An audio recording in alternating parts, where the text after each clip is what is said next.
Священнослужителя, совершившего джаназа намаз Мамат Бакирова, приговорили к 5 годам заключения. В Таджикистане снизилась цена на муку. Северная Корея готовится к новому испытанию ядерного оружия. США объявили чрезвычайную ситуацию в стране из-за оспы обезьян. Халифа Харокского микрорайона Терчит Музафар Давлатмиров судом Горно-Бадахшанской автономной области приговорен к 5 годам колонии за публичные призывы к осуществлению экстремистской деятельности. По словам близких, 58-летний Давлатмиров 26 июля был приглашен на беседу в управление ГКНБ по ГБАУ и задержан. В суде ГБАУ от комментариев воздержались. Родственники Музафара Давлатмуродова заявляют, что суд поспешил вынести несправедливый обвинительный приговор. Никаких доказательств вины подсудимого в ходе судебного процесса представлено не было, утверждают они. По словам одного из близких Давлатмирова, никто не знает, в чем именно он обвиняется. В своих проповедях он призывал жителей к спокойствию, но нередко критиковал противоправные действия властей. Но представителям силовых структур не было по душе его борьба за справедливость и то, что Давлатмирова уважали и жители, и неформальные лидеры региона, сказал собеседник, который предпочел остаться неназванным. Как пишет Радио Зоди, одной из причин приговора в отношении Музафара Давлатмирова может быть связано с тем, что он совершил обряд джаназа намаз местных неформальных лидеров Мамат Бакирова, Зоира Раджабова и Хурсанда Мазариева. Все они были убиты в ходе спецоперации силовиков в мае-июне в Хароге.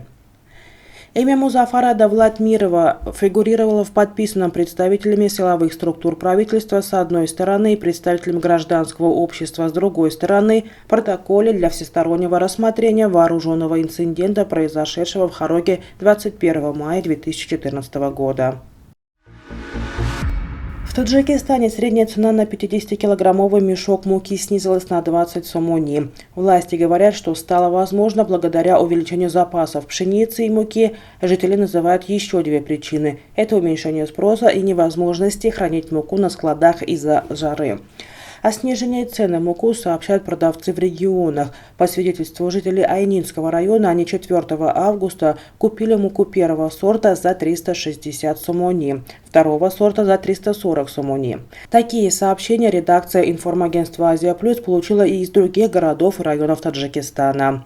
В Душанбе на ярмарках, организованных властями, можно купить муку второго сорта за 300-320 сомони.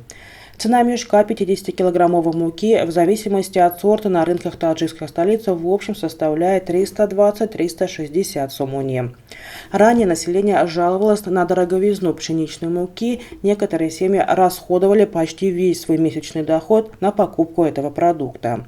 По словам представителей властей, снижение стоимости основного продукта для таджикистанцев стало возможно благодаря запасам пшеницы и готовой муки на складах. А другую причину объяснили потребители. По их словам, из-за жары на многих складах мука стала портиться, поэтому торговцам нужно быстрее реализовать продукцию, пока не истекли сроки ее хранения. Они долго держали муку на складах, надеясь, что цены на нее поднимутся. Еще одна причина в том, что в большинстве селах снизился спрос на муку. По прогнозу Минсельхоза, в этом году урожай зерновых в Таджикистане должен составить более 1,5 миллиона тонн, из них пшеницы более 900 тысяч тонн. Таджикистан почти полностью импортирует пшеницу из Казахстана, при этом в последние годы поставки сокращаются, а ввоз пшеницы, наоборот, растет. Это связано с открытием в Таджикистане новых мощностей по переработке пшеницы, которые в настоящее время обеспечивают почти 90% потребностей в стране в муке. По данным ООН, Северная Корея готовится провести первое с 2017 года испытание ядерного оружия. Последние месяцы были замечены строительные работы на подземном испытательном полигоне на севере страны. Об этом сообщают в пятницу, 5 августа, агентство ДПА со ссылкой на конфиденциальный доклад ООН. Работы на ядерном полигоне Пунгири прокладывают путь для проведения дополнительных ядерных испытаний в целях разработки ядерного оружия, говорится в докладе. Как отмечает ООН, спутниковые снимки этого места свидетельствуют, что КНДР ремонтирует сеть туннелей в Пунгири, а также восстанавливает сооружения, которые были снесены в 2018 году во время переговоров с США. Соединенные Штаты объявили чрезвычайную ситуацию в области здравоохранения из-за оспы обезьян. Об этом сообщил в четверг, 4 августа, министр здравоохранения и социальных служб США Хавьер Бессера. «Мы готовы вывести меры реагирования на вирус на новый уровень и призываем каждого американца серьезно относиться к оспе обезьян», сказал он в ходе телефонного брифинга. Объявление чрезвычайной ситуации в области здравоохранения позволит властям страны привлечь дополнительное финансирование и специалистов к борьбе с болезнью. Ранее режим ЧС из-за оспы обезьян ввели в штатах Нью-Йорк, Калифорния и Иллинойс. США является страной с наибольшим числом зарегистрированных случаев заболевания оспой обезьян. Согласно данным федеральных центров по контролю и профилактике заболеваний США, в стране зафиксировано около 7 тысяч заболевших.